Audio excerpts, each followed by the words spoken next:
अब तक राम मंदिर निर्माण का मुद्दा यूपी के चुनाव में भुनाने वाली बीजेपी अब एमपी में होने जा रहे उपचुनाव में भी इसी मुद्दे को भुनाने जा रही है।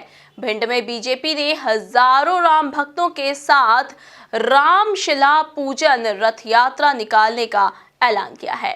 देखिए खास रिपोर्ट। मध्य प्रदेश में होने जा रहे उपचुनाव का एपिसेंटर बने ग्वालियर चंबल में बीजेपी अब भगवान श्री राम के सहारे चुनावी वैतरणी पार करने की तैयारी में है। जी हां, भिंड में भाजपा हजारों राम भक्तों के साथ रामशिला पूजन रथ यात्रा निकालने जा रही है। इसका ऐलान आरएसएस के कार्यकर्ता राम मिलन शर्मा और सिंधिया समर्थक बीजेपी नेता डॉक्टर रमेश दुबे की मौजूदगी में किया गया।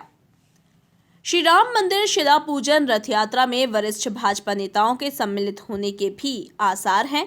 ये यात्रा प्रत्येक जिलों में गांव-गांव घूमती हुई धर्म प्रचार के माध्यम से हिंदुत्व की जागरूकता का संदेश देगी।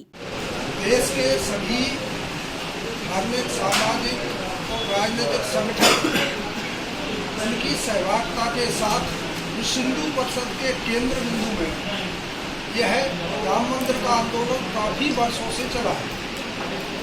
क्योंकि देश के प्रधानमंत्री जी ने उसका शुभारंभ किया और उसके बाद मंदिर निर्माण का कार्य प्रारंभ हो गया। उस ट्रस्ट के आधार और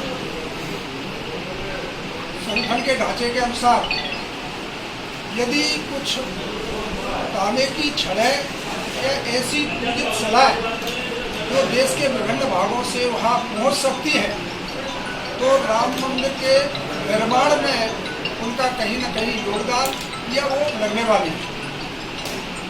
क्योंकि राम मंदिर का आंदोलन सदियों से चलता रहा है। उस आंदोलन में समग्र हिंदू समाज पूरे मनोयोग से लगा रहा और कहीं न कहीं यह आंदोलन मर्यादा पुरुषोत्तम भगवान राम को स्मरण और श्रद्धा के केंद्र में रखते हुए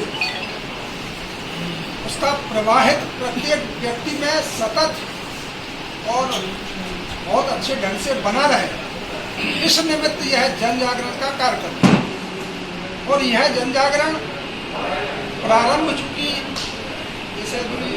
वहीं कांग्रेस इस रामशिला पूजन यात्रा को उपचुनाव में नया शिगुफा बता रही है। कांग्रेस नेता जय श्री राम बघेल ने इसे असल मुद्दों से ध्यान भटकाने की कोशिश करार दिया है।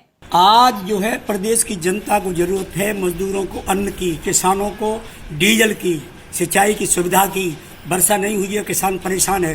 तो जो किसानों की मेन समस्या खाद बीज और खेती की और पानी की है, नौजवानों को रोजगार की है, मजदूर जो बेचारे भूखों मर रहे हैं पूरे पर उनकी समस्या है, बेरोजगारी की समस्या है, महंगाई की समस्या है और सारी बातें हैं। ये प्रमुख मुद्दों से ध्यान बटाने के लिए भारतीय जनता पार्टी हमेशा धार्मिक आयोजनों का भावनात्मक सहारा लेती रही है। दो ही बातें उसकी रहती हैं, एक तो पाकिस्तान का नाम लेकर राष्ट्रवाद, एक धर्म का नाम लेकर के धर्म का काम नहीं करते। आप ये देखिए, गौ माता की बात करके चुनाव जीतते रहे। गौशाला कमलनाथ जी ने बनवाई। कमलनाथ जी कभी कहते नहीं है। अभी उन्होंने राम वनगमन पथ का निर्माण के लिए आदेश कर दिया, उससे सर्वे हो गया, उसका बजट दिया। पुजारियों के लिए मंदिरों की सुव्यवस्था के लिए प्रबंधन को खर्च दिया, पुजारियों का मानदेय बढ़ाया। तो हमारी कांग्रेस कहती नहीं है, जनता में नहीं जाती, काम करके बताती। ये सिर्फ प्रचार करते हैं चुनाव के वक्त पे, ये धार्मिक भावनाओं बढ़ने के लिए कि लोगों का ध्यान महंगाई से। चुनाव में कांग्रेस को क्या हानि हो सकती है इस यात्रा से? इस जनता समझ चुकी है कि राम के नाम पर, मंदिर के नाम पर तुम जीवन भर वोट लेते रहे।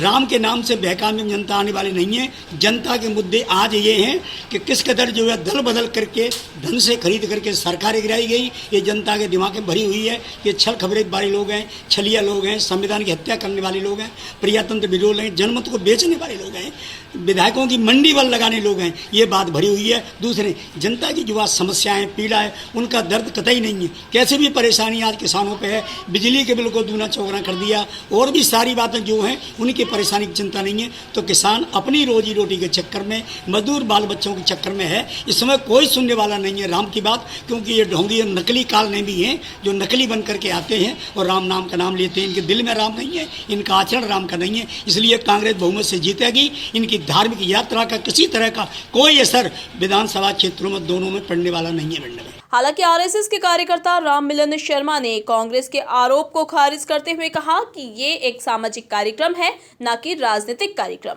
राम जन्मभूमि मंदिर से ये आंदोलन को सदियों से चलाया गया और उसके हमने अभी आग्रह किया था केंद्र में विश्व हिंदू परिषद रही।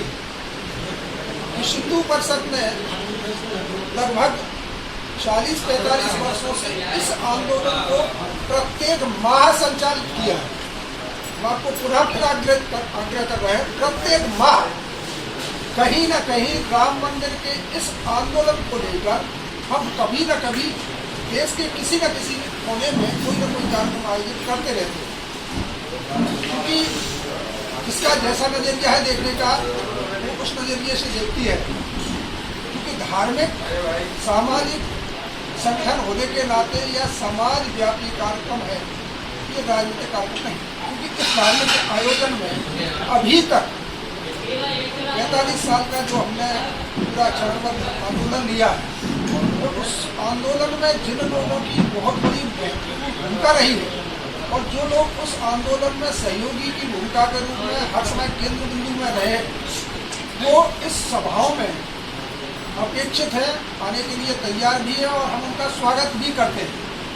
लेकिन कोई भी एक जो उसका विरोध करता रहा हो और किसी मंच से भाषण के लिए आता है तो शायद समाज उसे स्वीकार करने वाला नहीं।